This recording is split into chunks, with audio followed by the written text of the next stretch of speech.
So speaking of talking points, you know how for years there has been this massive concern with all of the immigrants that are pouring into this country from Africa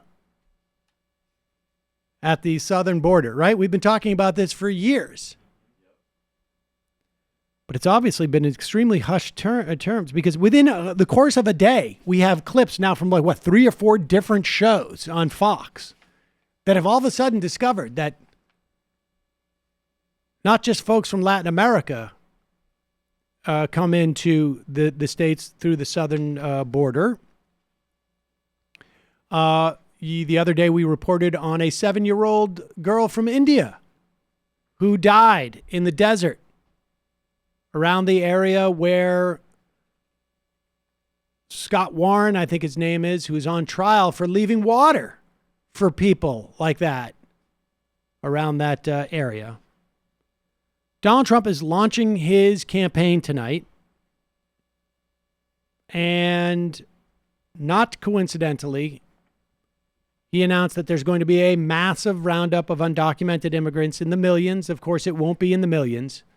It will be in the thousands, and because it's in the thousands and not the millions, everyone will sigh a sigh of relief as opposed to just the outrage and disgust that should be involved in this type of terrorization in the first place.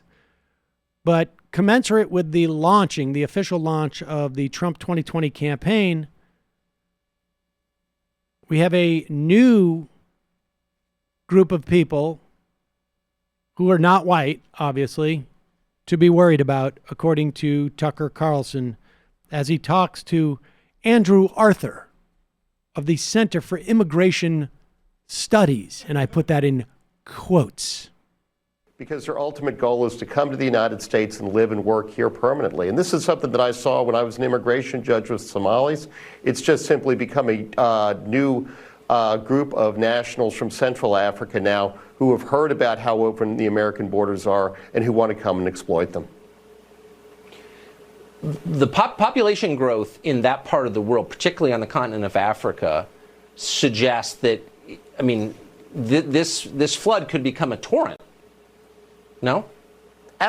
Absolutely. And there's, without the support of our southern neighbors, in the absence of support from the United States Congress, we truly would just be overwhelmed with individuals, from poor countries who have literally sold everything that they had to make the journey to the United States. In fact, I think the New York Times reported one woman said she didn't have $1 to her name by the time that she arrived in the United States. Yeah.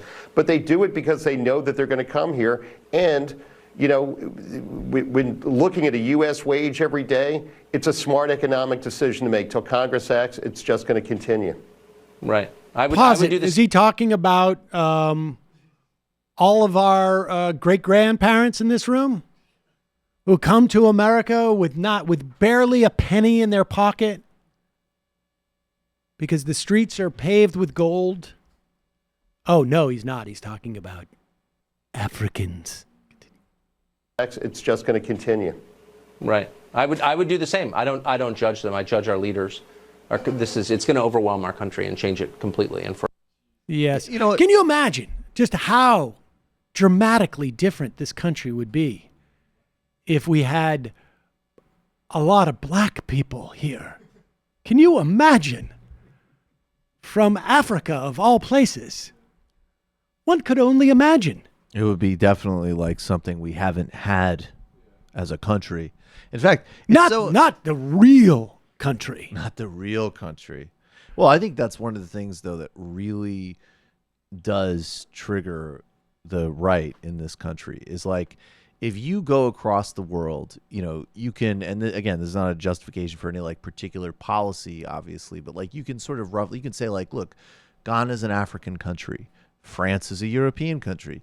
And they want to be able to say the United States is a European country, but it's not. United States is by definition a outgrowth of, first of all, the people that was genocided that lived here first. And then it is, in fact, a part of Africa in the sense of diaspora. It's a part of Europe, obviously. I mean, the fact that it literally cannot even be put into that lineage really freaks these people out, just as a historical matter of fact. And the other thing that's so disgusting, by the way, if Tucker wants to say that I blame the leaders, then do 50 segments a day on debt relief for Africa and stop, supporting U.S. and corporate exploitation of the continent and deal with those issues if you want to blame the leaders and not people fleeing conditions. And the way that we've talked about their I don't think that will be way. happening. I'm pretty confident that won't be happening. I'm just offering a door here. their use of the phrase West points to that envy about like they wish they were West like France is West. Yes. But America's not like that, guys. And Sorry. West is not West either. Right, of We've course, already yeah, talked about right. that, but particularly America. I mean, America is literally not a European country. It is a everything country, which should in fact be to our advantage. Well, it's textbook that Camp of the Saints shit, right? Where these immigrants were portrayed as these like brown invading hordes who just bred like animals coming to destroy the West, which was already an apocryphal idea in France in the 1970s when the book was written, and it spotlights how apocryphal that is, that they're talking the same way about the U.S. Well, there were abolitionists who had racist reasons for being abolitionists in America. They thought they were bringing too many Africans here.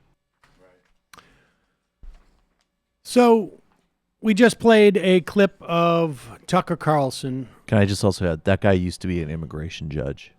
That should be a great Well, yeah, indictment he of said our. that. I know. I just want people to not gloss over that. Another great indictment of our system, right there. How much you want to bet? How much you want to bet? I could guess who appointed him. I am sure you could guess who appointed him. I would say the name of that president ended with a B or with a T. Tucker Carlson. We just watched a clip of Tucker Carlson warning all of us about the new flood of immigration that is coming from Africa, and how the idea of a torrent of people from Africa will change the country in a way that would be almost unrecognizable. Goes from a flood to a torrent. Flood to a torrent. And just the idea of this many people from Africa would just change the nature of America, which has no connection whatsoever to Africa and never has. Well, maybe this is just a one-off. I mean, Tucker Carlson, I don't know that had ever spoken about this before, but it couldn't be that someone is launching their campaign tonight and really wants to scare Americans in some way, or play on perhaps some bigotedness or prejudice towards a certain group of people. No, that can't be, because if it was, we would tune into Laura Ingraham after Tucker, and all of a sudden she'd be This is like the Congo and other African countries are being basically, they're repopulating Portland, Maine with a huge contingent of these immigrants, these migrants. And it's overwhelming the Maine authorities. I mean, they're pretty liberal up there. They're like, we can't take any more people. We're full up. But they're hoping to go there. There you go. A contingent. This is the same. Do you know, can I just please. note one thing? Whenever they're talking about the immigrants, they pause like they're trying to search for a word, and Dehumanizing language. it's almost as if like that pause communicates to their listeners, like, you know what I really want to say, Right. but I'm on TV, got to say immigrants or migrants. That's precisely what it is. Who talks about a group of people like a contingent of people? Like, what are you talking about? And I just want to say, I mean, what's so, like, just to draw like a really tight line, because she mentioned Maine. So actually, before I went to Bates, it actually had cooled down a bit before I went there, and I would assume with some recent things that happened after I was there, it got worse again.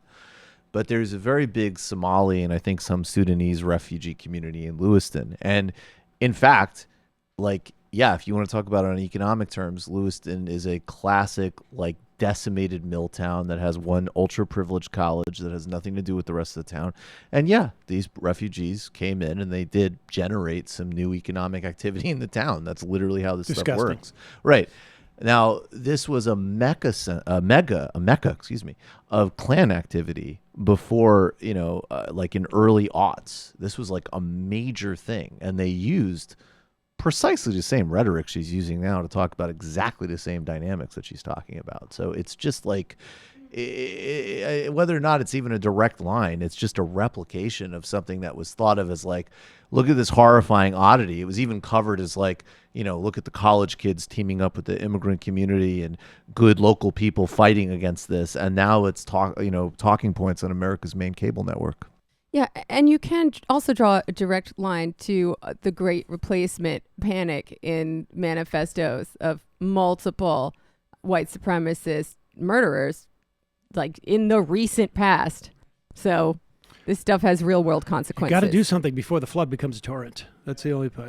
Have you? Do you think anyone's ever been in a flood and then it's like, oh crap, this flood has become a torrent now? First it was just a flood. I mean, I can deal with a flood, but a torrent.